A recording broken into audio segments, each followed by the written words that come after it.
This looks pretty fun, right? I love rimming. I also like playing Rimworld. Rimworld is a colony management game by the Canadian Ludion Studios and is the magnum opus of Tynan Sylvester, a real visionary. When he's not trying to sell you his book, he's working on developing Rimworld. He probably won't ever work on anything else. Even since Rimworld came out of early access after years of work, he has just been making new DLC for it. I've been playing Rimworld for close to 5 years now, and it has left quite a lasting impression on my taste in games. Let's dive into it. Just a short disclaimer before we begin, some of the footage I use for this video uses some mods. They don't really add anything content-wise, but there are some quality of life features that you may or may not notice. My list is right here, and I do encourage every player to try at least a few. In Rimworld, you play out the story of a few people stranded on an alien world.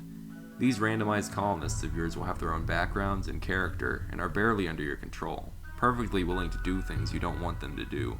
And they go crazy when they get too stressed out because they ate without a table. With these flawed and self-destructive individuals, you need to find a way to survive the wilderness, starvation, killer pirates, killer animals, killer robots, and the weather. You need to build defenses, research, go on quests, and most difficult of all, help your colonists to survive the various mental stresses over anything from basic needs like feeling cold or hungry, to personal drama like relationships, the losses of loved ones, and even eating without a table. The immense mental burden of which threatens to drive your brave men and women to madness and can collapse your whole colony from within. Your ultimate goal? Survive long enough to escape the planet, which is much easier said than done.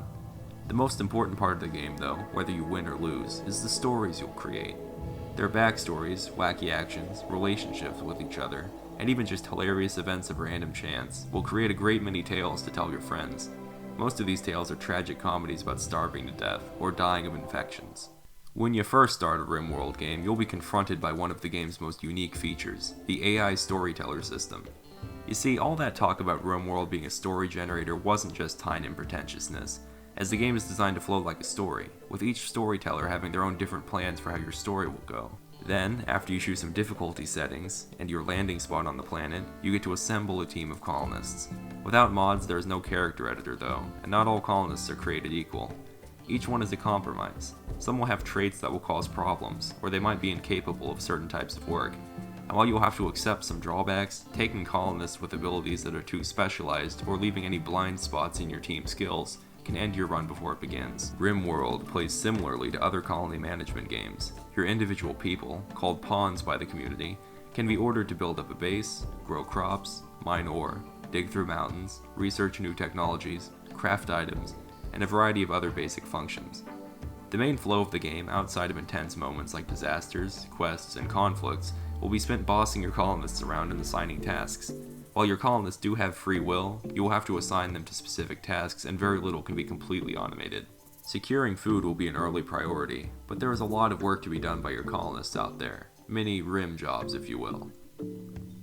You will want to build up a base with basic amenities like bedrooms, a kitchen, freezers for storing food indefinitely, stockpiles, workshops for crafting, and recreational spaces. Building in this game is freeform. You place down walls to shape rooms however you want and can also decorate with floors. More beautiful materials will make the people who have to live in those spaces much more happy. Past the early game, when you have a food source, storage, and shelter taken care of, basic survival stops being your main goal and you have some breathing room to start developing out a bit more. If you want to get out of the Stone Age, you're going to need to do a lot of research, which will unlock more advanced weapons, armor, crops, and just about everything you need to keep growing.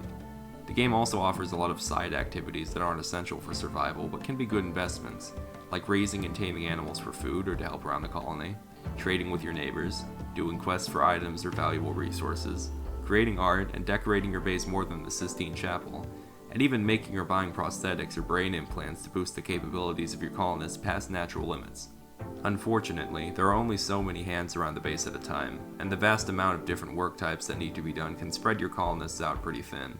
It is easy, especially early on, to find your colony sinking into a rut, where all your colonists are just constantly at work maintaining what you already have by doing essential but non-progressive chores like cooking and farming. When they are too busy doing only that, they don't have the time to construct the new building you want or to do research on new technologies, or even just to get rid of the filth coating every surface that is making your people miserable, but they are too busy to bother cleaning. Sadly, there is no real solution besides acquiring new manpower. If you take your guys off with the basic chores for a while to do the fun stuff, you'll soon realize why the boring tasks were so important, and it is rarely worth the risk to spend any time not farming or not cooking new meals, because of the consequences of those things not being done right before a crisis. This gets better when you get more pawns to work with, but until then you're just going to have to deal with the game feeling stagnant for days on end. Growing your colony is thus one of your largest priorities, as the cost of extra mouths to feed is easily outweighed by the utility offered by more workers with more skills. To get more colonists, you can buy slaves, recruit or enslave prisoners from raids, and rescue random travelers to join you. Sometimes the game even just throws you a bone and a random guy just decides to offer to join you out of nowhere. Rimworld isn't about your base, or your resources or items, it's about your people. The real gem of Rimworld is how it handles the little pawns under your control. Every character, friend or foe, has character traits, skills, passions, and a unique background. Some colonists will have some crazy lore behind them, like they were a botanist who became a space pirate, or some adult swim show pilot type thing going on with them, and this will determine the kind of person they are. Someone who has a backstory of being severely burned as a child will be scared of fire and will refuse to put it out, for example. Or that hypothetical botanist pirate would be good at planting crops and shooting, but maybe not crafting because they only ever learn to steal what they want from others instead of making it. Though there are some questionable backgrounds in the game that can break immersion if you read into them too much, since most of them were made by the Kickstarter backers of yore. Taking the time to get to know your chums will make their shenanigans a lot more amusing once you put on your storyteller hat and start drawing conclusions and crafting a story with what the game gives you. Along with their tragic pasts, each colonist has a mind full of thoughts. Most of these thoughts are annoying. You see, every time something happens, the people who witness it or are affected will have a thought that will either positively or negatively affect their mental health. While there are lots of ways to make people a little bit happier, like giving them good food or nice rooms, a whole lot more things will make them miserable, like being in pain, eating without a table, or seeing their friend get his brains blown out in front of them. When they sustain enough troubling thoughts, your pawns will start to break down in minor or major ways, depending on the severity of the stress they are under. Sometimes they wander in a daze or hide in their room. Sometimes they go on a murderous rampage. You never know. Your colonists also think about each other and have relationships. Pawns with similar traits will think highly of each other. They may disapprove or approve of each other's actions. Pawns even passively talk to each other whenever they are nearby, which can shift their feelings towards each other further. Colonists can even start relationships with each other, fuck, and get married. Beware though, personal relationships will probably have the single largest effect on the emotions of your pawns, just like in real life. The happiness from being newly married, or just liking their partner, or some lovin', can make your pawns perpetually content despite numerous minor inconveniences and problems. However, if something goes wrong and someone breaks up, or somebody's wife dies, or gets sold into slavery by accident because you forgot your best shooter was dating them, then no amount of fancy rooms or nice meals will prevent the other from throwing some kind of tantrum. If you want to survive and thrive, you need to listen to your colonists. Don't just trust that you know what to do to make them happy. Check in on their thoughts and needs every once in a while. It's the best thing you can do to avoid long periods of annoying minor breakdowns that will slow your progress to a halt. Beyond the simple, grinding stresses of everyday life, occasionally your storyteller will throw emergency situations at you when it sees that you are getting a little bit too happy. Oftentimes these will be boring, like a heat wave that will make you build coolers to avoid dying of heat stroke, but sometimes these emergencies will be more physical in nature. You see, out on the rim, you aren't alone. There are numerous factions of other desperate hooligans with their own settlements near you, and while some like the Outlanders and peaceful tribes are perfectly happy to trade with you and play nice, you also have to be near pirates, killer robots, killer insects, killer animals, and other threats who will walk up to your house and kill you for fun. Combat in Rimworld is simple. When you are under attack, you can control your colonists directly, and they will use whatever weapons they have to fight off intruders. Rimworld does not have quick combat. Most fights will just be the two sides hiding behind cover and pelting each other with shots until blood loss or pain shock incapacitates enough people on one side for the other to overpower them completely. This makes cover probably the most important part of combat in this game, as so many shots will be fired that the law of averages will likely become very relevant, and that will make every extra percentage of chance for the enemy to miss from your cover all the more important.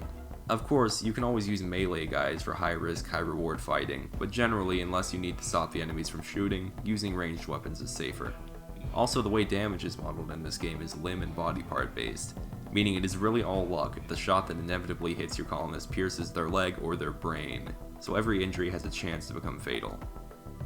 If it is any consolation, you'll probably lose more of your poor souls to blood loss than lucky shots. Besides some drugs you can take in pinch situations like crack to boost combat skills, and some items that give combat abilities. Fighting isn't really all that involved. Besides putting your guys in good shooting positions and moving them to safety when you get charged, you can mostly just sit on your masterwork quality cuck chair and watch your pawns die. The most important combat decisions are made before combat starts, based around where you place your sandbags, fortifications, gun turrets, and traps, all of which can aid you in battle. This, of course, changes when you get in fights off-map, like when raiding an enemy settlement or for a quest. You will see just how fun it is to get into a slug throwing contest with no cover or preparation once you try that for yourself. Finally, you can't talk about Rimworld without talking about its DLCs. All 3 of them are amazing, and I will probably do proper videos on all of them at some point. So for now I'm just going to give them 1 paragraph each to get the point across. Royalty is the first DLC, and it kinda shows. It adds a Dune-style space empire faction who can give you quests and bestow royal titles that come with psychic powers. It might be the first political power-based magic system in fiction. These psychic abilities can help out quite a bit, and gaining the prestige required to earn new titles is done through quests, which were a new addition from this DLC, even though they got worked into the base game. I think it's a good DLC, but it is easily the weakest one, as it feels like it adds too little in comparison to the others. Next up is Ideology, which is a good contender for the best DLC so far. You see, Ideology allows you to properly design an ideologion, as Tynan calls it, for your colony, which will influence how your pawns think. For the most part, this just makes challenge runs a lot better.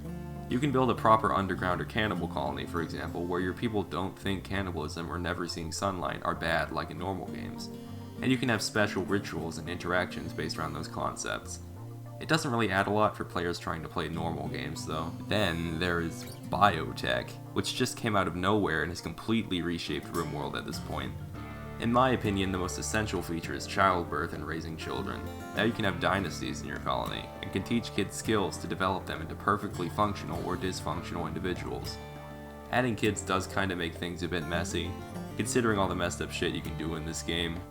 But I'm not a moralist or philosopher here. I'm not going to try to go into the socio-economic implications of my mass-produced child skin hat industry. It also adds different genetic variants of humans that are alien races in everything but name.